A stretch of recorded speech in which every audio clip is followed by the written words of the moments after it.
we learn them.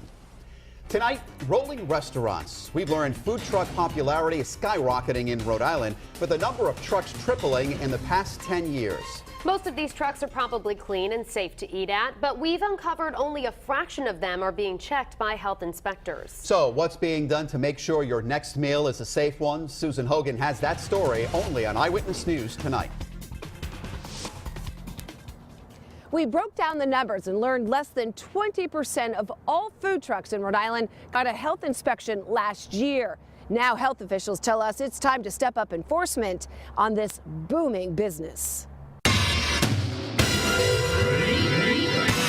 Food trucks can be found on street corners across the state, and they're rolling out in record numbers. Just 8 years ago, there were 105 registered with the Department of Health. This year, 350.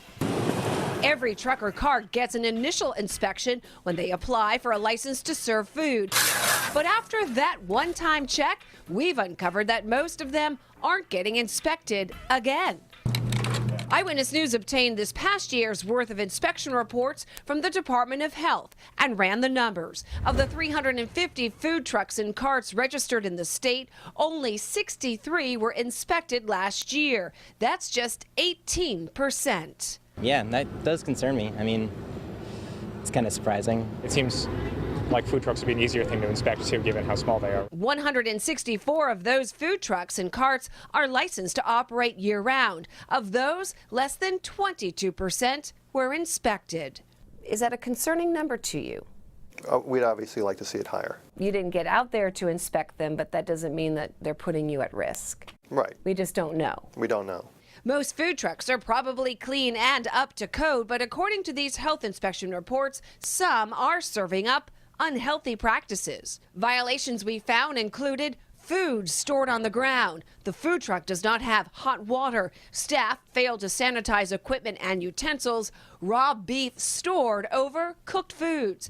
The Department of Health says it inspects places as often as they can with the resources they have. We look at what's the highest risk for causing illness. Would we like to be there more often? Absolutely. But we're looking at, all right, who's causing illness, those places, focusing on follow-ups, focusing on places with outbreaks. The health department tells us there are a few things you can look for to make sure the food you're eating from a food truck is safe. The food should be steaming hot. The person preparing ready-to-eat food should be wearing gloves. And the food should be cooked thoroughly. Eyewitness News has also learned that the health department has just hired 10 new health inspectors. And with this additional staff, health officials say they'll be able to inspect more restaurants and food trucks than in years past. I'm Susan Hogan, Eyewitness News.